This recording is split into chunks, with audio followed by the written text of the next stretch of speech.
देखिए अभी कुछ दिनों से इजराइल, अमेरिका और ईरान के बीच जो जंग चल रही है उससे तो एक बात क्लियर हो जाती है, भैया ईरान तो पानी पिला पिला कर इजराइल और अमेरिका को मार रहा है। सच में आप मानो या ना मानो, लेकिन ईरान इस बार अमेरिका को इतनी बुरी तरह से धो रहा है कि ट्रंप भी सोचता होगा छोटा सा देश इतना पावरफुल निकलेगा। हालांकि ट्रंप तो सनकी है ही, वो तो आपको मालूम है। और वो वेनेजुएला समझ बैठे थे ईरान को, लेकिन ईरान वेनेजुएला नहीं है। वेनेजुएला से कहीं पावरफुल है ईरान।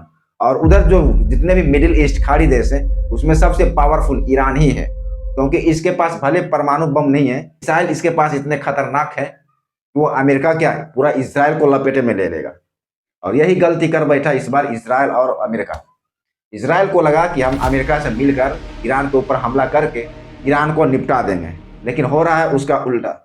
आखिर 9-10 दिनों तक युद्ध चलने के बाद भी ईरान हटने को तैयार नहीं है। आइए हम आज के इस वीडियो में समझेंगे कि आखिर ईरान झुकना क्यों नहीं चाहता है और अमेरिका का मेन पॉइंट क्या था खामनेई को मारने का, तथा इजराइल के द्वारा वह अटैक क्यों करवाया। आइए आज के इस वीडियो में जानते हैं। देखिए दोस्तों, सबसे पहले तो ये समझिए, ये जो आप देख रहे हैं हमारे डोनाल्ड ट्रंप, ये लगता है कि मतलब जो मन में आता जो मर्जी आता है वो करना चालू कर देते हैं। इनको पता ही नहीं है कि हम अमेरिका का प्रेसिडेंट हैं और हमें जो भी कदम करना है सोच समझ कर ही करना है। इसके पहले भी देखा, सब देशों के ऊपर टैरिफ लगा दिया, मनमर्जी टैरिफ लगा दिया, 50%, 100% ले जाओ, लगता है फ्री का रोटी बांट।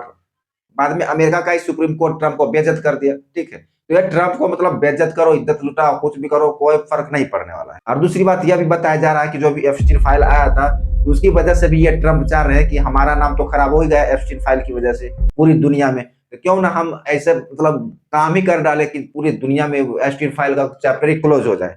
और वैसे ही हो गया। देखिए ईरान के ऊपर हमला करवा दिया, अभी पूरे वर्ल्ड में ईरान का ही चर्चा रहा है। कहीं ना कहीं ट्रंप अपने आप को बॉस बनने की कोशिश जो कर रहे थे, वो सोच रहे हैं कि हम इस वर्ल्ड पर राज करेंगे। और अमेरिका भी नहीं चाहता कि हमसे पावरफुल कोई देश हो जाए, क्योंकि अभी देख रहे हैं जिस तरह से जंग हुई है इन तीनों देशों के बीच, तो मिडिल ईस्ट में जो अधिकतर जो ऐसे छोटे छोटे देश है या खाड़ी है, वहां पे से ईरान हो, इराक हो, तेल अवीव हो, वहां से मतलब ज्यादा क्रूड ऑयल निकाला जाता है और पूरे वर्ल्ड में सप्लाई किया जाता है। ठीक है, अभी उसके ऊपर भी संकट गहराता जा रहा है। वैसे भी खाड़ी देश में तो तेल महंगा हो ही गया है, और शायद भारत में भी आने वाले दिन में 150 रुपये का पार चला जाएगा तेल, क्योंकि जिस तरह से ये तीनों देश आपस में लड़ रहे हैं, और ज्यादातर ये देश उन जगहों को निशाना बना रहा है जहां से तेल रिफाइन किया जाता है या क्रूड निकाला जाता है। तो इस तरह से ट्रंप चाह रहे हैं कि क्यों ना हम ईरान को खत्म करके उसके ऊपर अपना अधिकार जमा ले और कच्चे तेल के ऊपर अमेरिका का शासन हो, जो कि पूरे वर्ल्ड में कच्चा तेल सप्लाई किया जाता है।